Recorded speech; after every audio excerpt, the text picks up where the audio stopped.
এতিয়া সমাপ্ত হৈছে। কাইলৈ চলিত বৰ্ষৰ আগষ্টৰ 1 তাৰিখৰ পৰা স্কুলসমূহ খোলা হ'ব। এনে সময়তে বহুত দিন ধৰি স্কুলৰ পাঠদান বন্ধ থকাত শ্ৰেণীকোঠাসমূহত সাপ সোমাই থকাৰ সম্ভাৱনা নুই কৰিব নোৱাৰি। এই মন্তব্য সৰ্প বিশেষজ্ঞ সৌৰভ বৰকাকতিৰ। আজি তেজপুৰৰ জাহাজঘাটৰ PM শ্ৰী গান্ধী আশ্ৰম প্ৰাথমিক বিদ্যালয়ৰ পৰা এটি সাপ উদ্ধাৰ কৰি সৰ্পবান্ধৱ সৌৰভ বৰকাকতিয়ে দৈনিক অসমক এনেদৰে কয়।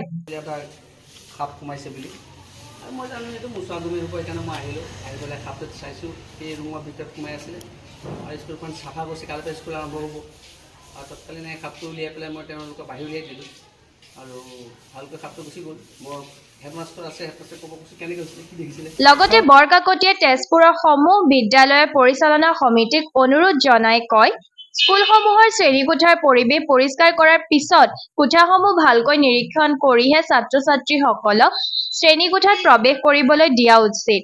বহুত দিন কোঠাৰ নিৰ্জন পৰিৱেশৰ মাজত চিকাৰৰ সন্ধানত থকা সাপসমূহক পৰিষ্কাৰ পৰিচ্ছন্নতাৰ জৰিয়তে আঁতৰাই পঠিয়াব পাৰি।